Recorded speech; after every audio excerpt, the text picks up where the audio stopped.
All right, I'm your host, Ahman Green. Welcome to the On My Block podcast, along with my co-host, Mike Wallman. Mike, how you doing?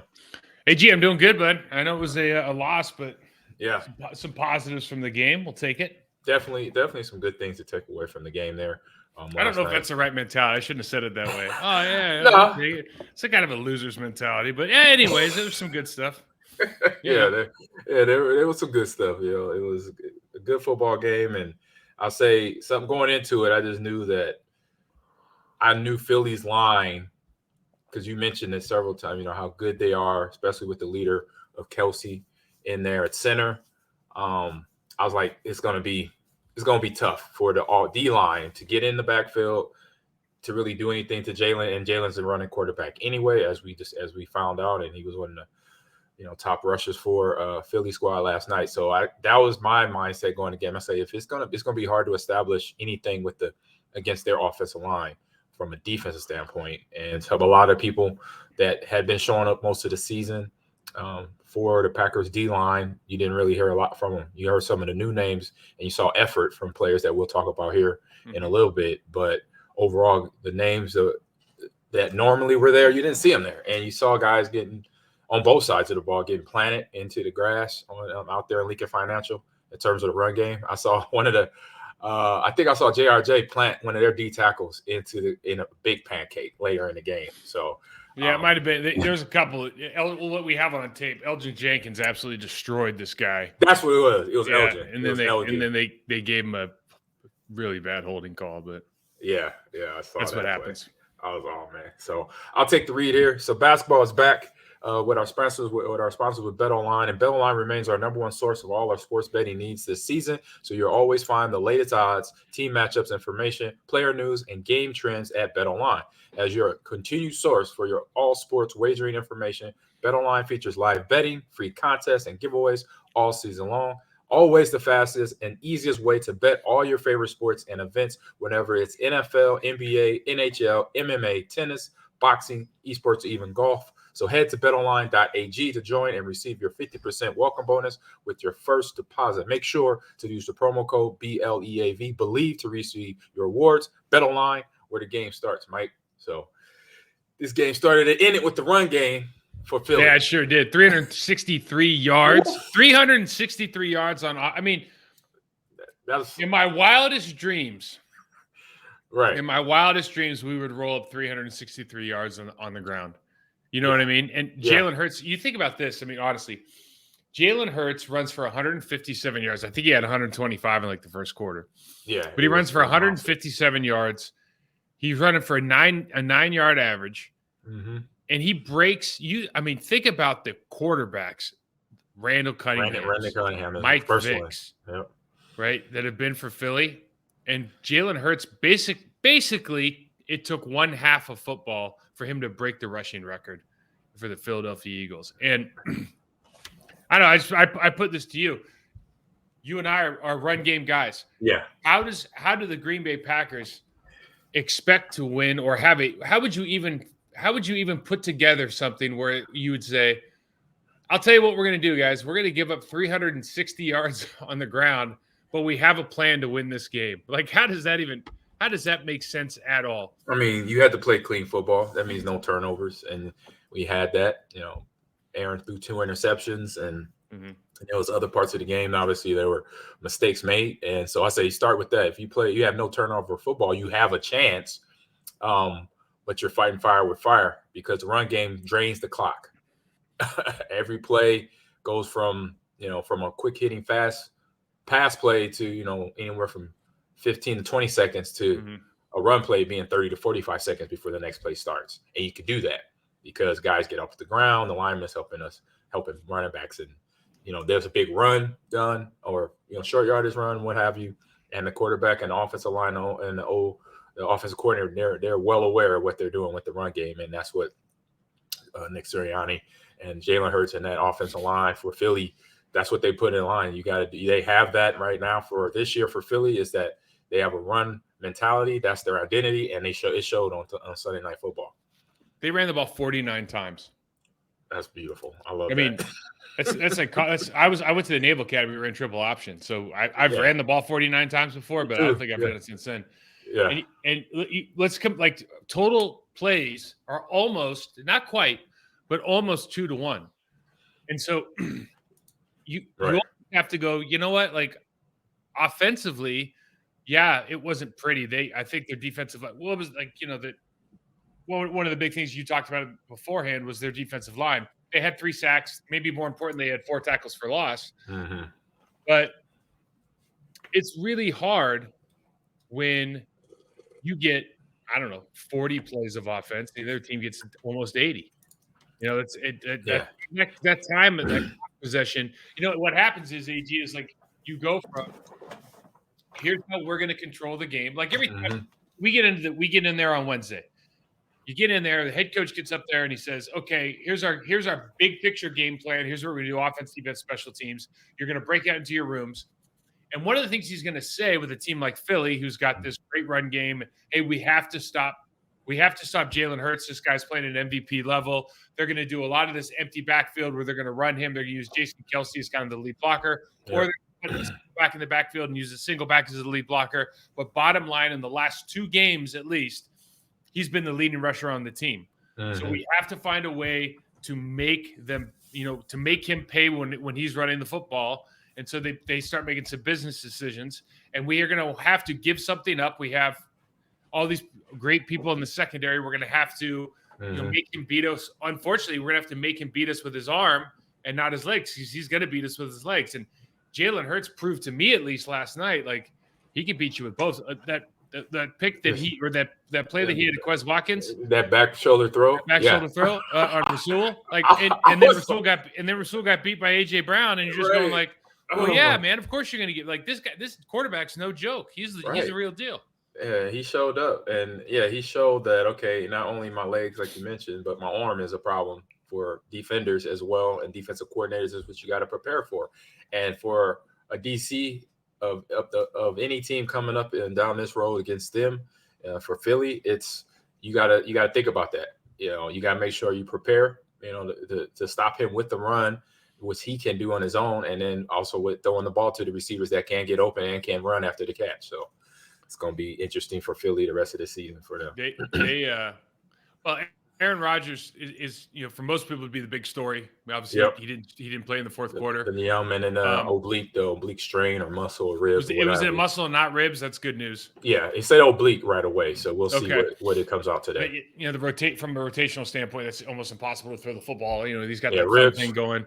You see the. We'll get into those things on tape, but he had some great passes. I think that first pick, you just kind of go, man, was that the thumb or is that something else? Yeah. But Jordan Love comes in, and now we'll start up all the hoopla because you're a 4-8 football team, and Jordan Love throws a 74-yard touchdown, whatever it is, to Christian Watson. Great play, under center play action, quick turn. Hits him right in stride. Great play, and the guy just turns the Jets on. But it's like. We should just squash this right now, at least in my mind. Like, if Aaron Rodgers can play, he still gives you the best chance to win. 100%. You're still not mathematically eliminated. It was good to see Jordan Love look good for a quarter. I think he went. What did he go 6? Okay, 6 for 9 for 113 and a touchdown. Yep. Great job. I'm sure his QBR is high. Looked good in the pocket. Could move around a little bit. So, I guess in one sense, it's I think it's always hard too when you go into a game like that. Like Philly has one problem. You say it's their defense, which sounds crazy, but because their defensive line is so good. But you would say, their safety they still plays, give up some stuff. Yeah. Yeah, they give up a ton of yards on the ground, which they didn't give that up. I mean, they gave up a 5-yard carry, 106 yards or something on the ground to us, but they're averaging over 120 yards on the ground that they give up. Yeah, the safety, CJ Gardner went out on a big hit, and that was a big deal because he's a leader in that backfield, smart safety, sports or football IQ high. So that hit took him out, and that made some differences in the backfield, defensive backfield for Philly. In our defensive backfield, I see you have some notes up here. Like tell us what stood out to you. I think defensively. Yeah, Cassian, and I mentioned his name earlier. Kingsley Enagbare, he stood out just from the effort standpoint. He showed, Everybody knows Rashard's gone, but you know what? And he's been doing this when he has rotated in with Rashard Gary off the bench. And so he's showing how he can press and extend against the tackle, and then get off of him too and get to the backfield. That's where he pushed Jalen out, but DBs are in coverage, so Jalen was able to take advantage of the coverages. Rudy Ford again came in, was still hitting regardless what the game looked like. You know, when it got a little, they were up by 14, but then we scored again and got it to 7 again. And then the kickoff return. I like Nixon, man. Yeah, Jeez. Nixon. I mean, I'm like, where's he been? Well, I'm like, I know he's been on the roster, but why can you imagine? Like, so those two. Let's talk about those two guys. Right. Rudy Ford, Ed Nabari is a pleasant surprise because he's a draft pick that you just go, he's going to be a project. He's doing well. I was actually more 100%. Impressed with him in the run game than in the pass game. I thought in the run game he did a great job of pressing tight ends into the backfield. But either way, right. Rudy Ford, the fact that Rudy Ford hasn't been starting at safety this entire season is right. And listen, you don't call for people's jobs, but you have to question what's going on when Rudy Ford has not been starting for Darnell Savage got hurt the third play of the game on a scramble. Yeah, and he hurt his foot. I was like, he was on the. I didn't be honest. I didn't even know he was on the field. Well, so because he's playing the nickel, right? Right. Okay. What was he doing when he got hurt, AG? He was missing a tackle. Yeah. Yeah. You know, and you hate to see it, but it's like bad form. Don't break down. Every single thing you've talked about all year. The Rudy Ford guy causes a fumble, hits like a hammer. He's in on every play. Yeah. And then Nixon. Excuse me. Nixon. I mean, good Lord. He's hitting the gap. He averaged 34 yards of return. What do we do? I mean, he was basically half our offense. Basically. I mean, if we don't have him on those returns, because he got what 2 or 3 of them back to the 50. Yeah, he got 50. Yeah, one was 50. 53 was the longest. So yeah, things like that come up. But if he's not there, we don't have. I mean, you think about we only had 40 something plays. Like we have even less than that. So, I mean, those two guys right there, it just, again, it kind of goes to, you always start thinking at this point in the season, like, what's going on in everyone's mind if those two guys haven't been playing? Are we playing guys because of contracts? Are we playing guys because of draft status? Right. Because those two guys should be, when you see Nixon run, I don't know, I don't know anything about returning. When you see him run, you're like, he should be on the field all the time. Yeah, when I saw what the hell are we talking about? On that first kickoff return they received, I'm like, where's he been? I'm like, he's hitting the gap, he's reading his blocks, he's picking yards, he's getting hit and then making yards after contact. He's super confident too. He's very super confident. Very confident. And you see that in his gameplay. I was like, okay. I said, this doesn't make sense, but okay. I don't like that. I'll tell you what. Quay Walker had 11 tackles last night. He had the fumble recovery. Yeah, he played pretty good. Good. So I got some tape. Yeah. And we've been talking about this all year. I think it's unfortunate that Devondre Campbell's not healthy because Quay's young. Yes. So Quay had statistically had a good game last night. Mm-hmm. But he also is responsible for an incredible amount of those rushing yards. And for two reasons. Well, for one reason. He's young. Yeah, he doesn't know how to attack a gap, and he's still not he's not naturally or instinctively good at diagnosing these plays and taking on those blockers. And it is costing us. We've talked about it every week because I'm a huge Isaiah McDuffie fan, Chris Barnes fan. We both are huge Chris Barnes fans. Mm-hmm. And the difference when you see one of them attack versus what Quay's doing, again, he makes a ton of tackles, but they're all 8 yards plus. And last night was one of those games where you're like, okay, we have to make a decision, and I guess they've already made it. You're gonna keep him in and have him learn on the job. Right. But let's you want to go to this tape because let's just go to the tape because it's it's remarkable. And he gets at what it is. He's a little excited, and so his speed to the ball and his coming to balance that's what's for me. I see all the time. He's always not in position to make a tackle similar to Savage.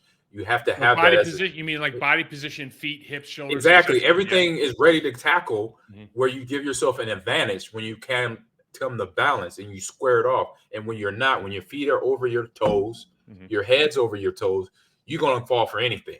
Any juke move, you could sneeze and a guy could run past you. He could juke you. So here we go. So I think this is the third play of the game when everybody gets hurt, or when Savage gets hurt. Okay. We're going to go shotgun, and it looks initially like he's either man on the back, and then he looks like he might be spying because nobody's on this back if he's not. He's spying on this. I remember the play. This play right here. He's spying. So he decides to come up right now. Way too fast. Poor, just a very, very poor job of tackling. There's our first safety, Amos. There's our second, or there's our nickel corner now, Savage. This is a quarterback, man. It's a 4.5 yard, 40-yard dash quarterback. Yeah. Great runner, 600-pound squat. But I mean, come on. It's come to balance. This is your point right here, right? Yeah. He jumps into position, so he's not breaking down. When we talk about breaking down, you're talking about patting your feet into the ground, getting your shoulders over your knees, over your toes. Imagine like I always tell athletes this. So for anybody out there, if you ever watch a tennis player before they're about to receive a ball, you ever watch a basketball player on defense, you ever watch a linebacker in their stance, everyone's in what we just call an athletic position. Yep. And if you are not in that position when you're trying to do athletic stuff, man, you got some problems. Yep. That's one of the big reasons why offensive linemen in this league are so bad, because these coaches teach them to be in this non-athletic position all the time. They try to move around like a bunch of fools. Yeah. But anyways, we see Hurts just looking like a running back and looking like a pure athlete right there. So there's a 20-yard play. Now here's another one. So I would say before that last play, I think Quay is the spy. He's the spy on Hurts. So I know he's the spy on this one. The last one was just the only question I had was they went man coverage and there's nobody on the running back. So you start going, well, wait a second. This it doesn't make it. Somebody's wrong, right? But anyways, he's definitely spying here. Okay. Yep. And now he just kind of chooses. When you play spy, again, this is like contextually, like you just have to have some experience here. But we'll watch Quay's at the top he's on the far right of the screen, and he just makes a bad decision. Mm-hmm. He goes right, Hurts goes left, and you're out the gate. And this is a 30-some yard run. These are big plays in the game. I'm surprised Hurts didn't try to truck Rasul Douglas right there. No, I thought he was going to drop his shoulder, but he was a little smarter. This again, we diagnosed the play, and I'm back this one up a little bit. The option holds Kingsley here on the edge. Option holds him. So Kingsley has the running back, or excuse me, the quarterback. Yep. Okay. So right now, if you don't attack this offensive lineman, in other words, if I don't go to the offensive lineman, attack him, plant my hands in his chest and shed this block, then I'm going to allow him. All these guys are really good. All these offensive linemen on the Eagles are really good. They are. Allow them to rise and grab me. And now I'm going to be going the wrong direction. I'm going to try to make these arm tackles, right? And I can't make it, and I give up touchdowns. Now, I'm not saying you're going to make that play 100 out of 100 times, but I'm saying if you go stick the guy in the chest, it's a completely different game. Now, here's Chris Barnes, and this is just to my point. I'll be honest with you, AG, like you don't have to cherry pick a lot of stuff in this run tape. Like this, all this kind of shows up over the course of the last couple of weeks. Gotcha. So Chris Barnes, just when it's go time, he goes. Boom. Right? There's all of a sudden the hole that was there is gone. Not there anymore. It's full. Yep. So when we talk about you have gap responsibility, a gap and a half. Okay. When it's go time, you hit the hole. You try to meet the running back in the hole. This is the thing we talked about Isaiah McDuffie last week. Chris Barnes is doing a great job of it this week. He doesn't even make the play, but he makes the play. Yeah, he slows him. He makes the running back make extra moves. He actually shoots. He takes the shot too. Because if you saw Chris, he was kind of out of position, but he pretty much said, you know what, I'm gonna commit. But he's already 2 yards in the backfield to that commit there, and then Preston Smith and the rest of the crew could come help him get the finish the tackle off. And AG, just as a former running back, tell everybody, like, so you're going and you're going across and you have to hit that. Let's say you're entering into the C gap, and all of a sudden that guy shows up and you got to bounce it again, and you have the defensive end stretching it out there. Like, at this point, where does your mind go? You're just trying to. I'm just trying to get yardage. I'm just trying to extend it as far as you can and then try to dart forward, right? Yep. I'm not going to continue to bounce it. They got leverage on me. You know what? Get what I can. Get a yard, get whatever, but at least get back to the line of scrimmage. Don't lose any yards. Don't dance. Just get what you can. So here's Barnes. Here's Barnes again. Now, Barnes just has a different method of taking on blockers. So he gets underneath the right guard's pads, hits him. So you see the right guard's essentially like going to fall over the top of him because he's hit low. He's hitting low to high, playing with leverage. Goes right in on the tackle here. And instead of an 8-yard gain, this is a 2-yard gain. Yeah. And again, it has nothing to do with anything else except for the way that this guy decides he wants to invite contact into his game.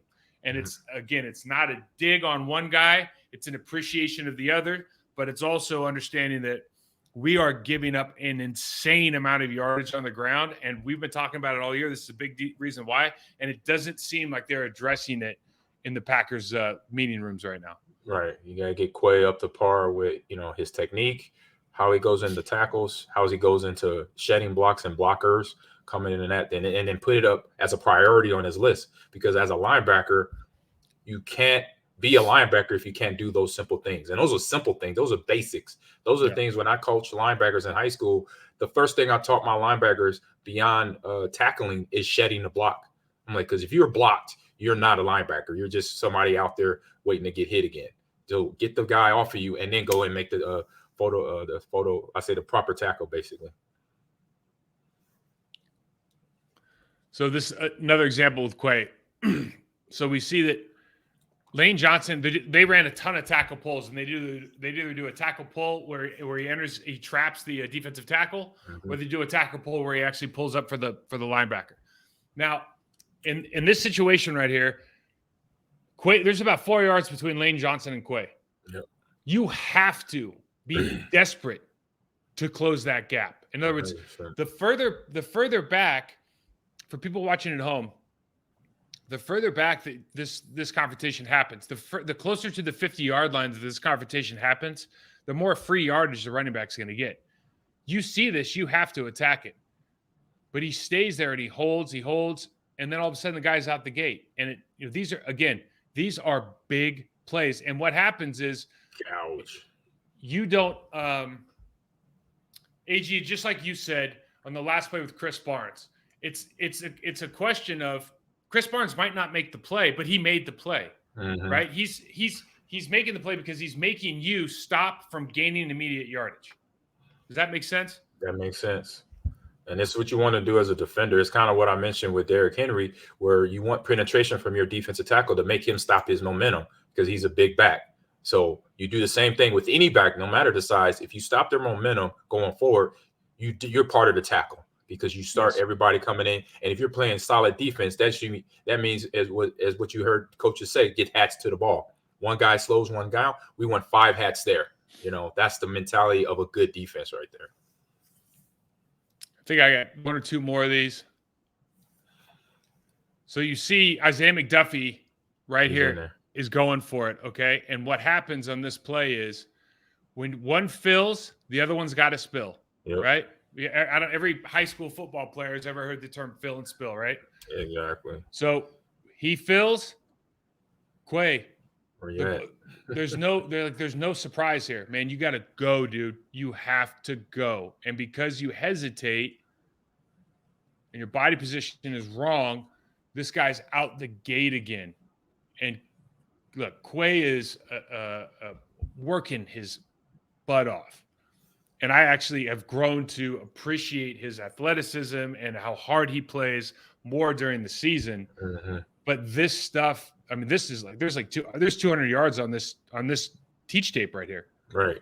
And that's something from his ability where the coaches can help out. They could coach him up or even teammates, but it's more of a coaching thing. You can't throw that on the teammates. It's more of a coaching thing and say, hey, this is what I see on film. This is where we need you to sit at, read the play, and then react a lot faster on some of these plays right here. Okay. So Quay picks up the fumble, and we just got to talk about this guy, man. He's special right now. This guy. I mean, this guy does more. He does more celebrating. I was like, what is going on? He does more of this stuff. He does more, and this is the most egregious. I said, go get a block. I'm like yelling, go get a block. What exactly are you telling him right here? Are you doing this? Are you saying hi? Like what? Because I think Jalen Hurts ends up making this play, right? Yes. I was like, go get Jalen. Go get a block, man. Oh, my goodness. Oh. I'm like, get a block. Get a block. That's the first thing pops in my head. What are you doing? Get a block. Oh. Well, I'll tell you what. There was a lot of good stuff on that tape, but to your point, you don't hear Jaron Reed had a good game. I think because he got some when they were one-on-one. But this is the kind of thing that we talk about. Like as an offensive lineman, let's take away all the scheme philosophies and all of that stuff. What is like fundamentally, what is how do you defeat an offensive line? Well, you get as many one-on-one blocks as possible. Yep, it's really, and I can't make it any easier. There's opportunities in every scheme. There's a double team that you're going to really, ideally your first read is going to be a double team or your second read is going to be a double team. Mm-hmm. And if I can take away those double teams by reading it and attacking that player, then I am freeing up the other person for a one-on-one. Now you can do that at the defensive end, defensive tackle spot by playing into one guy versus the other, or we can do it at the linebacker position by running up and filling your gap immediately and creating and just taking away the hole for the running back to run through. But when we don't do that, I think we just saw a ton of examples of not doing that. It is really problematic when you're playing against a team that is as dangerous as the Philadelphia Eagles, from their quarterback to the running back, their offensive line, or everybody that they have. It's just impossible to think that you're going to stop them without being just physically dominant and aggressive, but winning your 1v1s and taking away as many doubles as you can.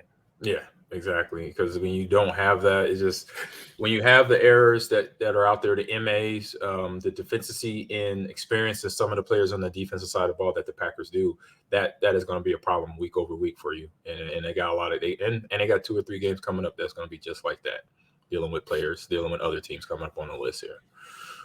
I don't know if we're not going to play another team like the Eagles again this year, but is it? I guess, and the decision's been made. But what do you think? In this situation, you're a member of the team now. Let's take not put on your coach hat, put on your player hat. Like, is there a point where you're like, why isn't Chris Barnes just in there all the time, or in there in all these running situations? Or we talked about it last week. Like, Isaiah McDevitt and Chris Barnes need to be in the game. Period. Yeah. Period. When we're playing a team like the Eagles, because the fear is not that Jalen Hurts is going to throw for 400 yards across the middle, especially when Goddard's hurt. The fear is that they're going to run for 363 yards. Yeah, they're going to run for that much. And that's and so this is kind of where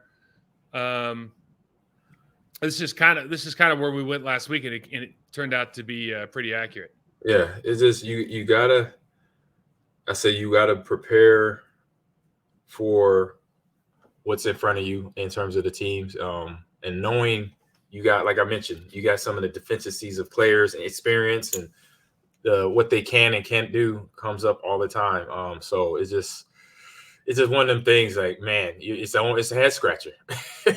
It's more of a head scratcher than anything, because like for Chris and them, like it should be a no brainer.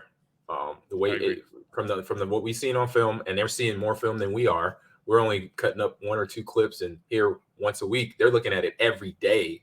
And if you don't see the difference, even though Quay makes plays, but like you said, just giving up extra yardage from that tape alone, and there's more tape out there, obviously, that should be something like a pop in your head as a coach. Oh, okay, we need to get 5-1 in there. We need to get 57 in there. Yeah, or coach, or like identify them. I think the thing for me is like, it doesn't feel like the problem's been identified and rectified in any way, addressed, right? And addressed. And that's the biggest thing, is like, if we saw him coming up and that, to be fair, like it's not like he can't shed a block, like he's shed a block before. But if we don't see him hitting the hole, if we don't see him meeting the running back in the hole more often, like I don't know what his tackles for loss are this year, or his tackles at the line of scrimmage, but I can't imagine there's that many given the amount of tackles that he has. Right. And so if those things aren't being addressed, you got to go Joe Barry, linebacker, everybody. Man, why does this continue to happen? I don't know. You have to address it, but yeah, like I say, that's a coaching thing. Has to be addressed. So we score 33 on offense. Early on, it's the Aaron Jones show. Yep, Aaron and AJ. And AJ, man, AJ looked so good yesterday, dude. He's got a thigh bruise he's going to have to deal with. He got thumped in that leg. Yeah, but he ran hard. He ran so hard last night. So those guys, I combine. I'm going to start. Because they don't get enough carries, I'm going to start combining their carries and their catches for touches. So, right. Aaron had 15 for 99 touches, and AJ had 11 touches for 88 yards. So, like, not great numbers, but you combine those two, you're at 188 yards for your running backs. It's pretty good. Mm-hmm. You know what I mean? It's a little harder when you spread them out, but they did average 5.0 yards a carry. It's what we talked about. It's just really tough when, first of all, you have an early turnover. So you're down 14. Mm-hmm. The other team can just run the clock. It's like 3rd and 10, doesn't matter. We drop back, let our guy run, and he can run forever. And the biggest, I think, the biggest thing was we played complimentary football in a sense, but it wasn't like the complimentary football you thought it was going to be. It was the special teams in the offense, right? Not the defense in the offense, right? Yeah. It was interesting. What I was gonna say is, like with Aaron and AJ, like I said, AJ ran hard. Yeah, he got tagged in that thigh. And then another part of Aaron Jones' game is that running the routes, catching the ball, adjustment, the touchdown that he had. He's special, and he's basically finding every which way he could do to help this team win. And he's not doing what Zaire is doing. He's not going out there to celebrate everything. And it's like, what are you doing? Just play ball. So him, AJ, those are the two guys that are kind of said, they probably had a conversation between themselves. Hey man, we're going to have to just ride this thing out. We're going to, play hard. If the plays are in front of us, just take them for what they are. Because they know what things are going on with Aaron and his health now, especially now. Yeah. And, he has a thumb and the oblique. So we'll see where that goes come the next week. But I think what I see among players as a pro, I see them, they said, you know what, we're just going to do what we do. And we're going to run the ball. We're going to catch the ball. And when we get opportunities, make plays. And they're doing that. Well, like we talked about before, we had the 2 turnovers. We'll show them right now. Offensive line. I mean, listen, this was a tough ask. Yeah. The guys that you expect to play well, play well. I know EJ had a couple of penalties. There was a communication error in there. There's little things here and there, and then it adds up to 3 sacks. It adds up to honestly, the tackles for loss, 4 tackles for loss is a lot, dude. Yeah. Like for those watching at home, 3 sacks. It was an awful day. 4 tackles for loss is actually like the bigger problem. Yes. Because usually that means that's your run game. And when you have a tackle for loss in the run game, that means they're not going to call that play anymore. And that means everyone's pissed off. So, yeah. There was a lot of good stuff on this tape, though. But let's see if I can get this right here. Okay, so this is first things first. Let me see if I can get this back to the snap. So we have a miscommunication here between Myers and EJ. And I'm going to be honest with you. Like, I trust that EJ is going the right way more than I trust that Myers is. If you kind of look at this, like maybe the center usually makes the right call here, but it doesn't, in my mind, just based on history here, yeah. I just don't think Elgin Jenkins is going the wrong way. I don't know, but it ends up happening. Aaron gets out of the way. And then this is probably the worst throw of the night. It's kind of it's a floater, hits off the helmet of a sleigh, and they make that play. It's unfortunate because now you're down 14. Everything looks and feels a little bit different. Are you going to are you going to have to change your game plan now when you're down 14 points that early in the game? That's always the question the coaching staff has to ask, right? And Yep. I think fortunately for us, they didn't have to because we had such a good return game. Mm-hmm. But so here's that second pick, okay? And right there, now when you're running this, this is like a trail route, okay? So there's basically two people running the same route, one behind the other. I think this is Davis, number 84, running the first one.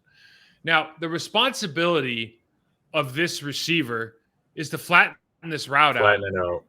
So the safety can't undercut it. I mean, it's really simple, like simple concept, right? Hey, if you keep drifting towards the safety, the rookie safety who's never played in a game before is just going to break on this. Chris Collinsworth's going to call him a genius. Yeah, he's going to make. He called his coach a genius. Yeah, he made a great play. He made a great play, but like for every great play, the flip side of it is like, you know, our guy's not doing our Hall of Fame quarterback any favors right here by drifting on your route. You know, he loses 5 yards right there on that whole sequence. And that's a basic route running, especially when it's a crossing route. Now, I put this there, man, because you know how much I love the screen game, and you do too. Is there anything better from your perspective than right there? No, EJ gets a seal, which you usually have a kick out, but he actually sealed That's this guy. Tough. I don't know how they figured out how to do this and how Aaron Jones saw it, but he sealed this and gave him the sideline, which is huge. Beautiful. I was like, man, nice adjustment. JRJ gets a seal, and now you got Myers running downhill, man. And this is like, you know, this is football porn. Yeah. And Aaron Jones is so special when he gets in that kind of situation here. Okay, quick technique thing, guys. Offensive line deal. So first and second step are the most important things in your footwork. Obviously, when you're an offensive lineman, you see JRJ gets wide here. This is one. I think this is the sack where Aaron got hurt. And all they're going to they're running a 3-man game here. So they're going to run the tackle. They're going to run the tackle upfield here, and they're going to run the end around. Or, excuse me, tackle, but I'd rather call it tackle in because there's too many guys on the field. But see, John Run Jr., his feet are wide. When your feet are wide, you know, right now I can't all of a sudden get back into my kind of stagger stance and kind of move laterally how I want. I have to open up more. And so you get into this situation, you end up being kind of like you're kind of catching or you're receiving the defensive lineman instead of punching, extending, and being able to kind of manipulate where he goes.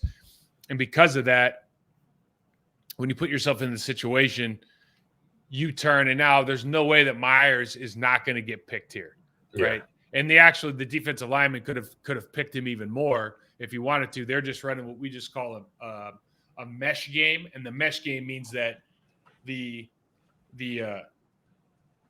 penetrating defensive lineman is going to try and actually win. Like we either run a pick game where I'm going to try to knock that center off, or we're going to run a mesh game where I'm actually just going to try to win in that gap.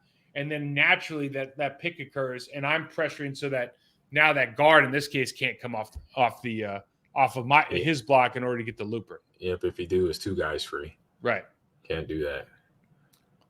So I think this is maybe where he gets, or at least it was okay. Yeah. You talked about this. Now, Elgin Jenkins, this is box office blocking. This should be on every highlight reel in every high school. Anytime you want Little to teach league, if you want to teach somebody how to block, you show them this block right here. NFL has to cut this out, man. This is terrible. Inside hand, inside the cylinder. Look at that right there. He is under the armpit, and absolutely the guy's off the ground. That's Hargraves. Yeah, dude, that is a baller. That guy's probably playing their best D line right now for the Philadelphia Eagles. The guy's he got caught slipping. He got absolutely. Look at the extension that he has, man. I mean, this is. Oh my goodness. I saw that. I said when I was watching the touchdown, I'm watching Aaron Jones makes the cut off DeGuara's block, but then I see. As I look at the cut of Aaron Jones, I see Hargrave's leg go in the air. I said, "Oh my God, he got planted, bro!" He did like a full flip. Like that is such like to get called on a holding call right there is such a load of garbage. God, that was a great block.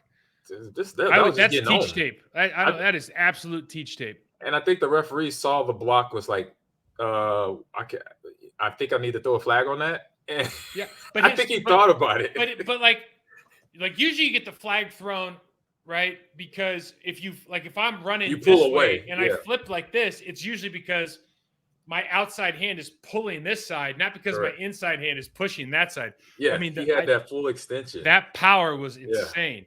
So the last play I got here, bro, is Jordan Love comes in, did a lot of good things. This is the touchdown to Christian Watson. You just see they did under center play action. Linebackers suck up a little bit. A lot. Yeah. Lazard. So they're playing single safety high, so you're supposed to funnel inside, right? So the two inside receivers. Lazard does a great job of redirecting here, making his receiver flip his hits. I'm talking about the guy on the left, Lazard on the left here. Yeah. Christian Watson uses his speed. They're going to let him free release. That is a huge mistake. That's a problem. They got that rookie safety in the back, so he doesn't know what to do because Lazard's going to go high as well. And this is just textbook right here for that. This, when you were saying earlier, like with Nixon and Rudy Ford, like why haven't we been doing this all year? Like I know he's been hurt, but man, when you see this and you go, oh, okay, well, let's just run that play a bunch of times. We should be all right, Yeah, like, exactly. That kid is that just for that play right there, you go, oh God, we got one of those. Good. There's some hope. Yes, yeah, we got one of those. We got a kid who can do that now. That is good to know. Yeah, and that's what I mentioned was about Watson. He's been having the hammy issues all year, and then obviously then the experience and all the back and forth between Aaron and the young guys and who's doing what, who's not doing this, and who's catching the ball, who's not catching the ball, who's showing up to meetings, who's not showing up to meetings, who's paying attention. All that conversation that Aaron was trying to get players to play. It finally, in the last 2 weeks, somewhere it sinked in for Watson, and obviously now he's healthy. And if you don't bump him off the ball, it's like you're going to create problems for yourself as a defensive coordinator. I'm like, look, number 9, line up. We're hitting him. First 5 yards, give him a problem. Harass him, and then make him earn the round after that. These defensive backs are well paid, smart, competitive people, and you just like I always just try to imagine the situation because I would go like, hey Mike, if they were like, hey Mike, like let's say I was like year 3 or 4 or something, they're like, hey Mike, here's what we're gonna do. We're gonna line up in an offensive formation where Warren Sapp's going to be over you only on 3rd and 8+ every single play, and we're going to remove everybody away and let him get a full head of steam and go any direction he wants. Does that sound like fun? And I'd go, well, no, that sounds pretty awful, actually. Please not do that. But then you see some of these defensive coordinators and the calls, and you're like, dude, that guy's he's 6'4" or 5 or whatever. He runs a 4.2. Maybe we should stop him off the line. What do you think? Right. Like now, you guys will be fine. Just let him run right at you, and then you flip, and then they just go, oh, you just flip your hips and be like, fine. No. By the way, they had a shot where Jay Alexander was running. AJ Brown was running around on Jay Alexander, and AJ did a good job of walling him off from not getting a pick. Yeah, I saw that. But Jay Alexander, when he flipped his hips back to the inside and ran because they ran a double move. Yeah, and then in that one moment, when he flipped his hips, I went, oh, that's why they pay him so much money. Exactly. It was just so smooth. Oh, that's it. God, dude, what a talent! Yeah, unbelievable. Yeah, he flipped his hips and didn't lose. He didn't lose a step. It was unbelievable. You appreciate when guys are just phenomenal athletes. That was absolutely phenomenal. Yeah, that's what I was like. Oh, he didn't lose no ground. He was right there, foot to foot with AJ, and So with Love's performance, here's the question from Packers Clan, who's on our comments saying, thanks for writing in here. It says, could we be looking at the future with Jordan Love? He's looking pretty good from a small sample size. I guess the question would be, do you think he showed enough? What did he show us? Like, what conclusions can you draw from what he showed us last night, AG? First thing is confidence. Mm-hmm. And then I saw him anticipating his throws, which is a good thing, but you got to be careful with it. But then I say, one, the confidence, anticipation of the throw, knowing where his receiver is going to come open and having the ball ready to go then. And just this being you could tell it was a different huddle with him this time, because other seasons where he's been in the huddle. Chiefs game last year. Yeah. Right. you could tell he was still like, okay, kind of, young buck, still wet behind the ears. Now he was in there and calling the play. You could see everybody tuning into him. And then, like I said, just his presence, how he came on that field then, it was a different from last year and the years before. So that's what I saw. I would just the only other thing I would add And to he that did is I thought his pocket presence was really good last night. very much Just good. just awareness of the rush, and you can see he demonstrated his athleticism, I think, and his ability to not only sling the ball around but move around on the throw the ball on the move, avoid the rush. He can go lateral and throw vertical. I thought the play that he almost had a Cobb in the end zone at the end of the game. He could have let him a little bit more, but Yep. when you start thinking I'm running to the right, I'm throwing back a little bit to my left, throwing inside, like that's a very, very difficult pass. He executed it pretty well. I know it didn't turn out, but those are the kind of things that you want to see. I think if you're Goody or Matt LaFleur, as far as, all right, what do we actually have here in the event that Aaron's out for this year, in the event that Aaron's out in 2 years from now and he's retiring, et cetera, et cetera. Right. Here's another one from Just Truth. Thank you for writing in. A defense that has maybe 2-3 players that know how to tackle, and then there's a little bit of negativity. But I'll just ask this question: like, at what point, given what we saw last night, given the 363 yards on the ground and all of it, like, right? When is it like? I guess when is enough with this defense? This is it. Yeah, this for me is it. Yeah, like Barry. To me, I don't know anybody on the defensive staff. Joe Barry might be the greatest guy in the world, but Eagles broke a lot of records last night. And when you turn on the tape and you show what your first round draft pick rookie is giving up in terms of yardage, and I know that's not all him, but my point is, we've been talking about that for months.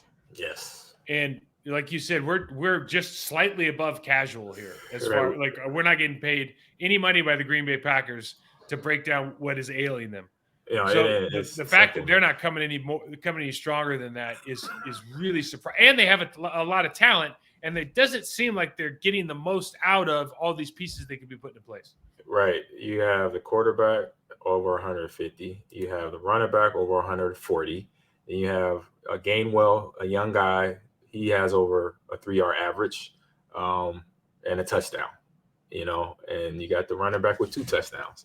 And he had big runs during those carries. So as a defense, that's like we're gonna make some changes here. I'm gonna watch film. I'm gonna see who wants to tackle. I was gonna ask you, who wants to tackle. I don't know the answer to this question. Yeah. How much time do you think they spend on tackling? Because their tacklings, they've been awful, and I know they can't be in. Like I coach tackling. Me too. And there's very, very, very effective ways to get your footwork right, to get your body position right without pads. Yep. To learn how to decelerate, to accelerate, or to control so all many these drills without pads in order to be more effective. I don't understand how we can continue to miss so many tackles. No, it'd be a thing that it's literally every day. It's literally every day. I with my linebackers and defensive players I've coached over the last few years of high school coaching, that's the first thing we do. We work on our deceleration, form tackling, and how we're wrapping up a guy, and then even having pick an angle. So like for example, when we watched that film on Quay and how he was coming to balance and how he's out of position already from the jump, is because then he's not leveraging Hurts's body. So Hurts, he's coming to you. You got to be on the inside out of him. You can't be on the outside in of him. You had to be looking where that number 1 is at. You're looking to the little bit to your left, not to the right. And you're looking at that number. You're not looking at his head and his legs. His leg is going to make you, lose the tackle. Just focus on the inside part of that number 1 on that jersey. Come inside out on the tackle, and then boom, you're in position every time. We always just talk about tracking the near hip. That's it. And that's practice every day for defensive players. You have a chance to be successful. Yep, 100%. Every day. All right, let's go to Get Off My Lawn. Whew. There's some good stuff for this weekend. Yeah, well, listen, and to be led with the guy that we love to lead with, Russell Wilson.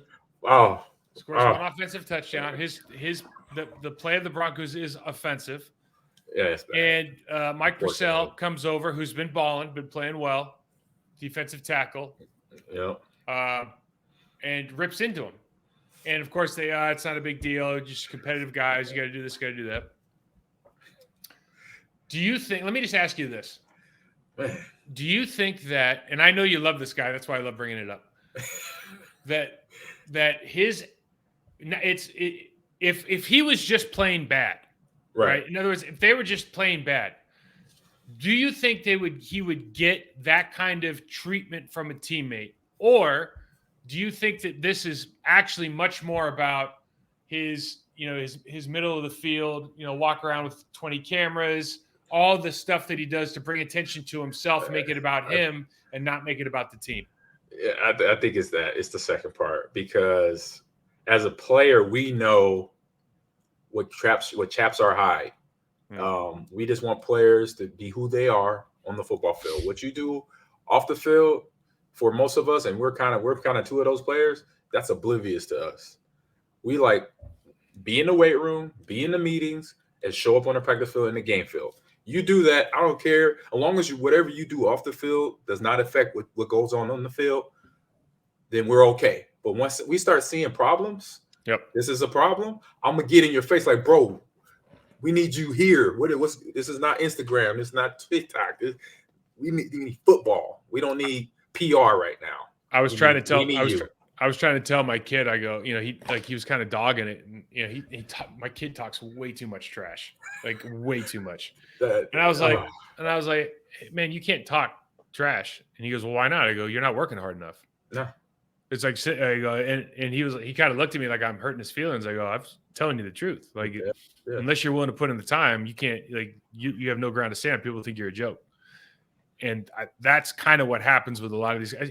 This happens a lot when you get paid a lot too. You see a lot of guys that get paid a lot, and it kind of goes to it's not that it goes to your head, but truthfully, it's like, okay, well, what do you do now that you have no worries in your life, right? Financially, like you always playing because you love it, and then all of a sudden they start paying you, and then now you've made this, like, I mean, he's made multi-generational changing money. Correct. And so you put yourself in this different category, and now the people you rub elbows with are different. You're sitting in Serena's box at her last game. You know what I mean? Like, things change, and if you're not careful, this is not a thing on him. Yeah, but you get lost, and you'll forget that the whole reason that anybody cares about what you're saying is because you're really good at throwing a football, and you could be so much more than that. That's not what I'm saying. But never forget how you got there. Never forget because that's all that really, if you want to expand on that afterwards, or even in the middle of it, never forget why you have a voice in the first place. I think that's a problem that, a lot of us have run into. Yeah. You got to stay grounded, pretty much, and stay focused on exactly what's priority number one, which right now is not. Speaking of staying grounded, OBJ gets kicked off the airplane to Miami. That's a great segue. I knew that was coming. Yeah, that was fantastic. I listen, there's a lot going on here, because I think his lawyer, first of all, the fact that he had to have a lawyer come out and say something is a little bit weird, but his lawyer came out and basically said, like, he was willing to put a seatbelt on, but the flight attendant was just trying to prove that he could get Odell Beckham Jr. kicked off the airplane.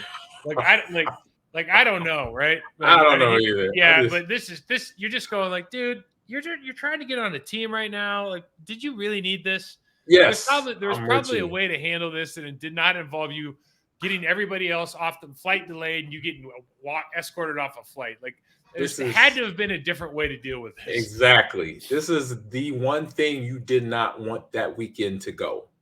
The week to go. Okay, I'm traveling to visit teams that want me for a playoff push to potentially win a Super Bowl.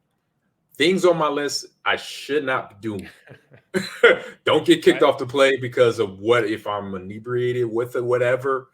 Yeah. That's like the number one. Don't get in trouble. Just don't do this. Please and thank you to everybody. Make sure I'm early to my flight. I get off the flight, then I'm nice and ready to go for whoever I'm meeting.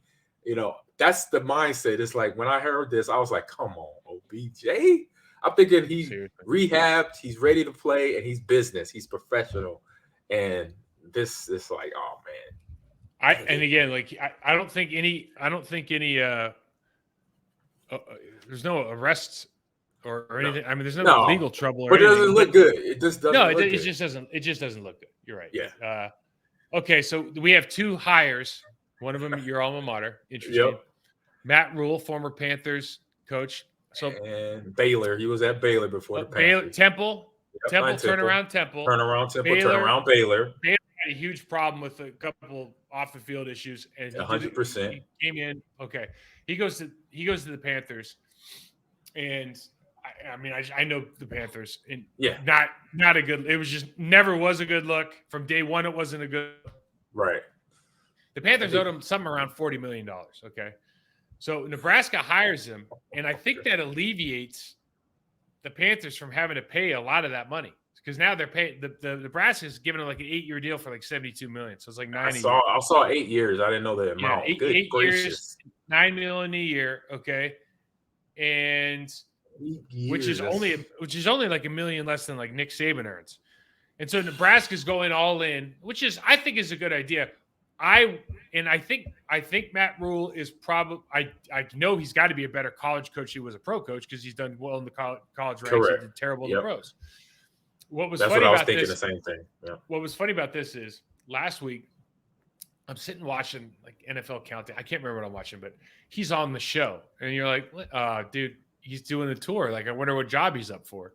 So he's on the show and he's talking about, what could you have done better? He's like, I just need to get back to being Matt, Coach Rule, and talking to my players and being this guy. And you're just like, dude, it's like when Urban Meyer did his like roadshow BS, and I'm just like, dude.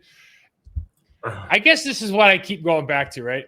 Yeah. And I think it's different because it's NFL to college. I think that makes more sense.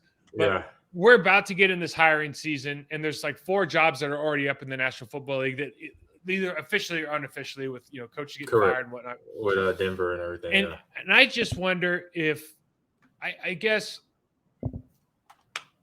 why there's so many good coaches at the high school level, the college level. Jeff Saturday is going out for a second win. He could be 2-1 as no coaching experience, but could a leader of men could be 2-1 after tonight. Why do you think we have to recycle so many of these coaches? And Matt Rule is probably a bad one because I understand going back to this. Like Nick Saban wasn't a great pro coach, right? Like I get it. Steve Spurrier wasn't a great pro coach, but the guys that are get recycled, and this happens. I mean, this happens in college. This happens in the pros, and so maybe it's 2 different tiers. But I always think it's odd. I'm always like, there's got to be another coach out there. You just got to what I believe is between the organization. So whatever the school or the team, NFL team, they only get a list of certain candidates, and it's the candidates that recently last year or 2 years ago were coaching, and those hiring folks hasn't really done the research on who else may be a candidate. Are you saying that's because like they're getting that list from the list you're talking about is from like Korn Ferry, like a correct a hiring firm? Yes, or in like the NFL's case, like the NFL has, so people don't know, the NFL has like a group of like ex-GMs, like basically like an inner circle of a committee. A committee that says like, oh, this person should be a coach, this person should be a candidate. 100%. And it's like it's amazing because if you just think about it from this perspective, like if you own a business and you're going to have a hire, of course you're going to try to go around and say, well, this person in this industry is doing a really nice job. But you would think that you would want all your internal research because nobody else knows what you want. Exactly. And it's bizarre to me that they've set up the committee and they just like, oh, we're gonna rubber stamp you. It's like you've done nothing except understand that like Ben Johnson's the OC for the Lions. Okay. I know Ben. Ben is a great guy. He may very well make a great head coach. But his name's been around because they're scoring a ton of points. Yeah. I would be shocked because his name was not anywhere on the list last year. Mm-hmm. No, okay. He's all over the place now. I would be shocked if one person on that committee has sat down with him for an interview.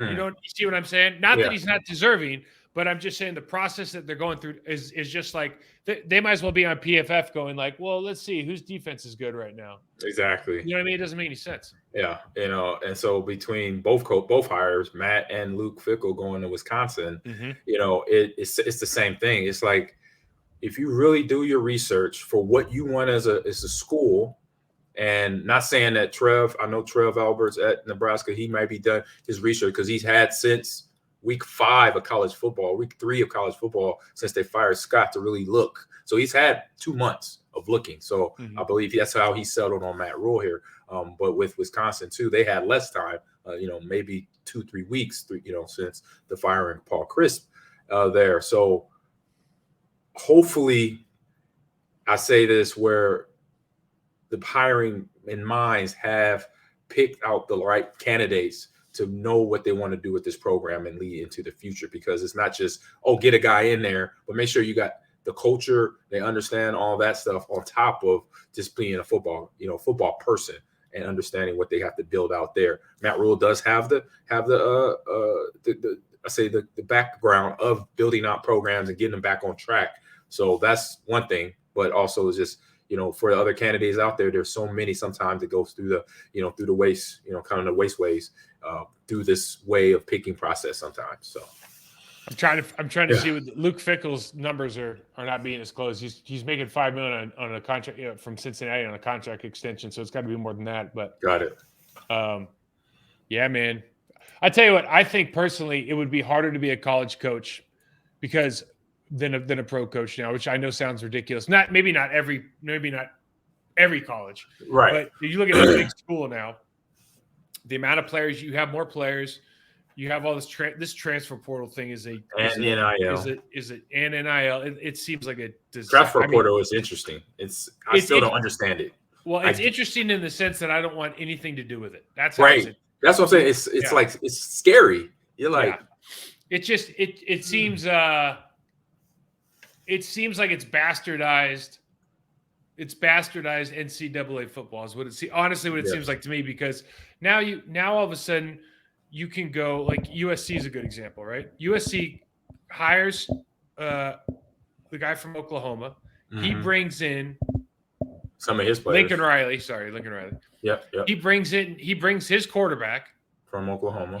He grabs the Oregon running back and a handful of other guys, and all of a sudden they're like top 5 in the country, and you're going, man.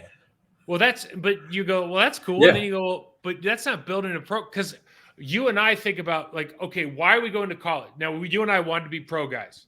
Yeah. Why are we going to college? Oh, to develop. And now it's gone from develop. No, we'll let somebody else develop you, and then we'll pick you up after your second year. You can come over here and try to win championships for 2 years. That's really what they're doing. Now, if you're a top guy, because they're not even giving out college scholarships to freshmen anymore, unless you're like a 5-star at these big schools. Like a 3-star athlete, dude, a 3-star athlete's not getting a college scholarship anymore, because they're going to go, we're going to use that in the transfer portal. We'll pick up the backup linebacker from Alabama who wants to start. We'll bring him over to here, Arizona State or whatever. He's going to be a hero. But that's one of your college scholarships. So, for me, you love that the kid has it. Like every one of us has been in a situation where we want to get out. Yeah. Every one of us has been in a situation where like, dude, this coach is not for me. I made a mistake. Or like there's somebody in front of me, he's blocking my ability to play. Like I'm not going to develop. He's there, And sometimes there's some guys who just need a different and change of environment, right? Mm. But this is like, I don't like the way they're talking to me. Oh, well, I'm not getting enough money on NIL. Oh, like it just it sucks. It sucks. I think it'd be really tough to sit in somebody's living room right now and not just feel like a complete used car salesman. Yeah, you got to put a nice little dialogue together differently these days. It was simple back in when we were getting recruited. So definitely. So get off my lawn with all that. Get off my lawn. I think that's all we got today, man. And that's all we got. But you didn't ask the question, but yeah, I think with what's his name? Saturday. Yeah. It's potentially 2-0. The game tonight. Yeah, sorry about that. Yeah. No coaching, no head coaching experience over years. So there is a potential. There's probably What's the line? I know you're looking at it there. Yeah, I'm about to. It's we got Steelers, Colts, and the line was 2.5. Colts. Oh, it's close. It's 2.5, but it's Colts at home. That Pickett kid was playing good last week. for Steelers, Listen, right? I don't think right now, given the fact that Green Bay is 4-8 and the Panthers aren't going to go to the playoffs, the Seahawks might. You still got some fight. Yeah, you kind of follow the teams you're playing. Given that, I don't think I could be any happier this year than if Jeff Saturday got into like the second round of the playoffs. Right. I don't think anything would make me happier because it kind of goes, everything that you and I have said for the last 2 years on this show would just kind of go, like, everyone would be like, oh, well, it's exactly what we've been talking about. It's not about the X's and O's. You can find people to teach that. It's about finding somebody who is completely invested in you becoming the best version of yourself, believing that, being able to bring together that locker room. That's what leadership is. That's what you need to have in a head coach. Yep. There are some guys that can do both. Like, I keep going back to Mike McDaniel. Dude, I just saw this thing. He put together like a 700 clip tape for Tua because Tua didn't have any confidence. Mm-hmm. So he put together a 700 clip tape to watch it, and then he showed it to like all the owner management and everything. Like, this is my guy, dude. I know you can do this. And I watched that game yesterday. They took him out at halftime because he was already up 30 to nothing, 30-7. Right. They won. It was a beatdown. So. But no, and I agree with that. I mean, the guy that I experienced as a 3-year college football player, Tom Osborne, he had both. He had the leadership and he had the X's and O's. And he could get players to play off of, for one, not swearing, but then giving you the confidence, like you mentioned with McDaniels, to say, hey, I recruited you. You worked out in the weight room. You should be able to do this, this, and this because you hit these marks. In the weight room, you hit these marks with us as coaches. We trust you. We believe in you as a player. And then you see guys on there that we knew coming in, from high school. We saw film. It's like, okay, we don't know how this guy's going to plan out. And they came All-American, first-round draft pick, whatever, So when you have that combination of in a special person as a head coach, the big things can happen for players. They can have that support system behind them and able to go out big and do big things. So, agree with you on that standpoint. Yes, sir. All right. We're at the end of the show. So, Mike, let everybody know where they can find you on social, man. Good job today. Yeah, we got, let's see, Mike Wall 68 on Twitter, Process Forum on Instagram. All right. You can find me on Twitter and Instagram at Ahman Green 30, all one word. And then also my gaming podcast, Ahman Green's Gamers Loud, is here on YouTube as well, 11 a.m. Central Standard Time. So I hope everyone have a great rest of your week. I hope you recovered from the holiday weekend, and we'll see y'all next week. Out. Peace.